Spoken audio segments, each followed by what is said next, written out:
नमस्कार दोस्तों, मेरे चैनल में आप लोग का तहे दिल से स्वागत है। तो दोस्तों, जैसा मैंने आप लोग को अपनी पिछली वीडियो में बताया था कि जो खनवा का युद्ध लड़ा गया वो 16 मार्च 1527 ईस्वी को बाबर और राणा सांगा के बीच खनवा के स्थान पर लड़ा गया, जो आगरा से 37 मील की दूरी और सीकरी से 10 मील की दूरी पर स्थित है। तो इस तरीके से ये जो खनवा का युद्ध था, इसने बड़ी निर्णायक भूमिका निभाई बाबर के भारत में भविष्य को लेकर।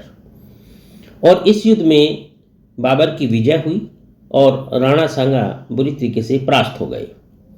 तो आज मैं अपनी इस वीडियो में आपको बताऊंगा कि आखिर जो राणा सांगा की हार हुई, इसमें उसके कौन से कारण उत्तरदायी थे, क्यों राजपूत सेना बाबर की एक छोटी सी सेना के सामने जो है परास्त हो गई।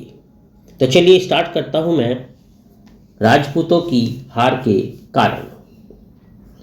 तो देखो, जो खनवा का युद्ध हुआ उसमें राजपूत सेना बड़ी दमखम से लड़ी थी, लेकिन बाबर की एक छोटी सी सेना के सामने परास्त हो गई।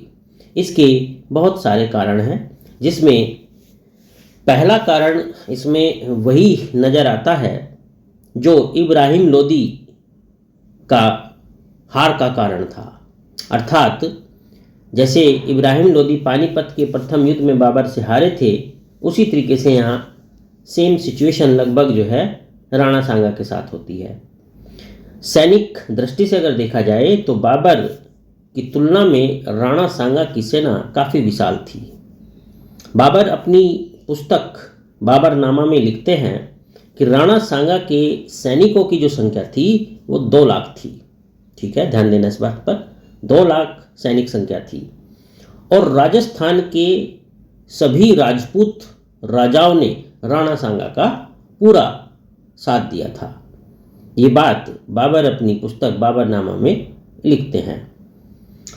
और अपनी सैनिक टुकड़ियां जो है राणा सांगा के पक्ष में इन राजपूत राजाओं ने भेजी थी।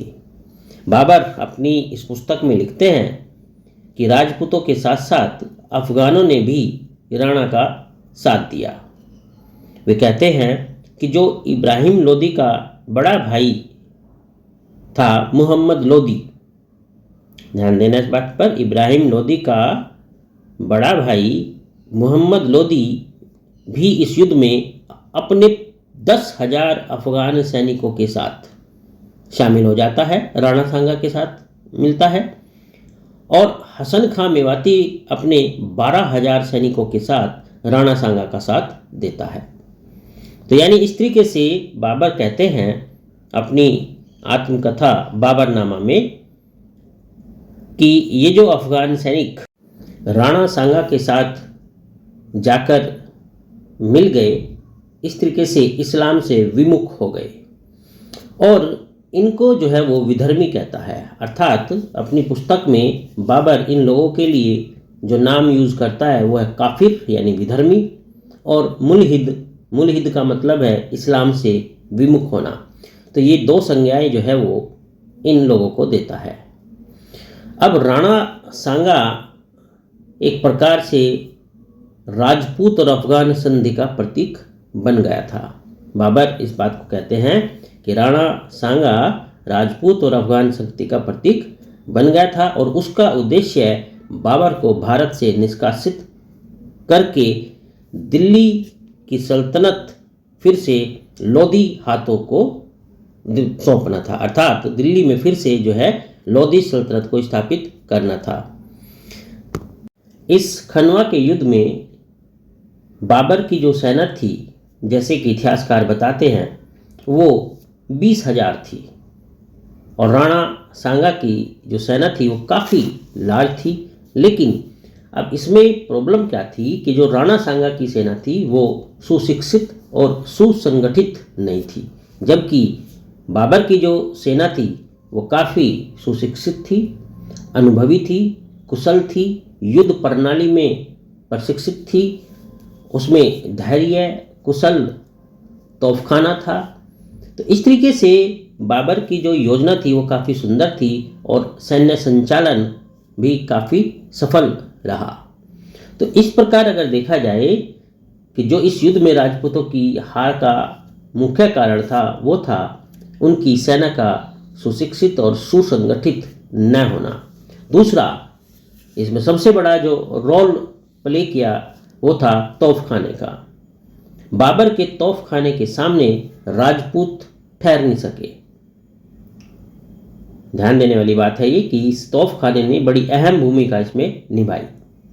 दूसरी बात, पानीपत की भांति जैसे पानीपत में बाबर ने तुलुगमा युद्ध प्रणाली को अपनाया था, इस युद्ध में भी बाबर ने अपनी इस तुलुगमा रण पद्धति को अपनाया और बाबर को निर्णायक विजय दिलाने में इस पद्धति ने काफ़ी योगदान किया।